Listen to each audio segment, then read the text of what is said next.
Hey everybody, hope you're having a great day again today. Wonderful night, whatever's going on in your place of the world. And this is Dr. Jamie. I wanted to go into week 2 of emotion regulation strategies.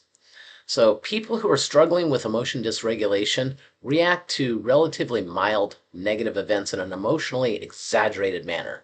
They may cry, yell, accuse, or blame those around them, or they might even engage in passive aggressive behaviors or other behaviors that can disrupt relationships and escalate conflict.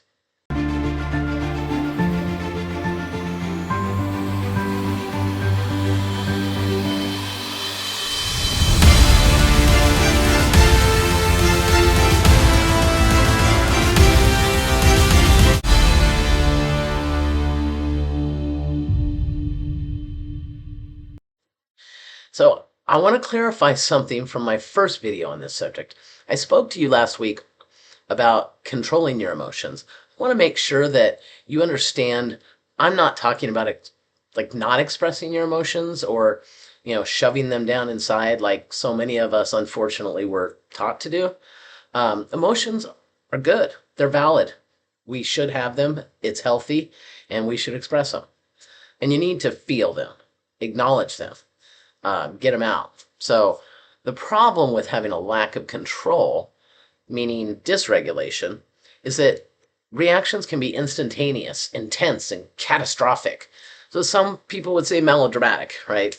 So emotional dysregulation is basically made up of four components: emotional sensitivity to some internal or external event, like I talked about last time, heightened, unstable mood or emotions. Third, lack of appropriate emotional regulation strategies. And fourth, a surplus of maladaptive emotion regulation strategies. So, today I'm going to tell you about two emotion regulation strategies or techniques. The first one, by the way, there's not only two, but these are the two I'm going to share today. The first one is understanding and labeling your emotions. One of the most powerful tools for emotion regulation is simply identifying and naming the emotion you're feeling. That is, using descriptive labels for your feelings rather than vague or general terms. Um, we have both primary and secondary emotions. And the primary emotions are things like, happy, sad, hurt, scared, angry. They're the initial reaction to an event or to triggers in your environment. Secondary emotions are the reaction to your primary emotions or the thoughts that you have. These are like shame or relief or hate.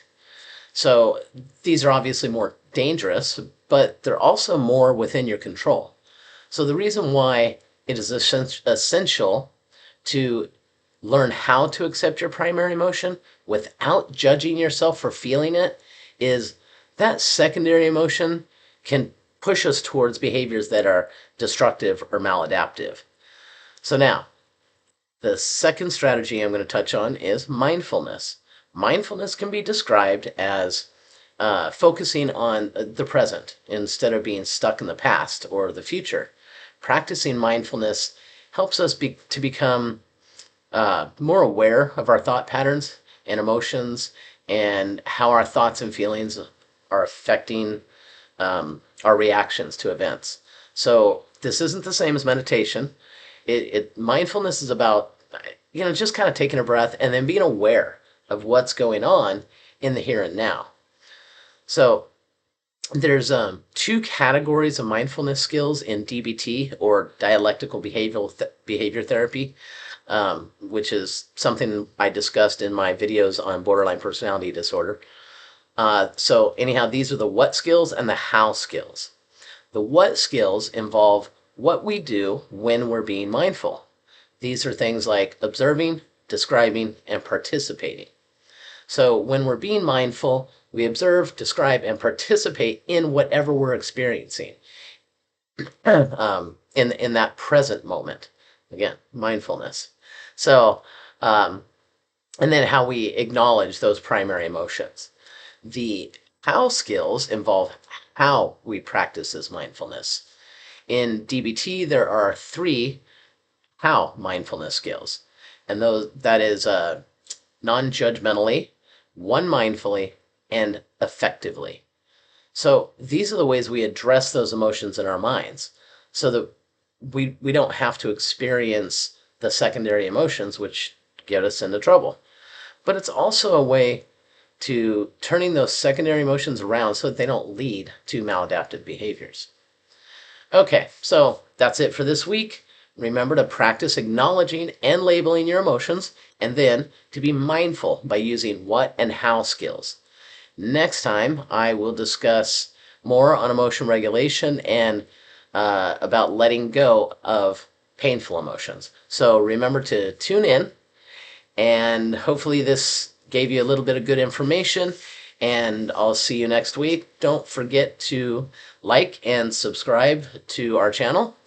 And I look forward to seeing you all next week. Take care, everyone. Hope you have a wonderful day.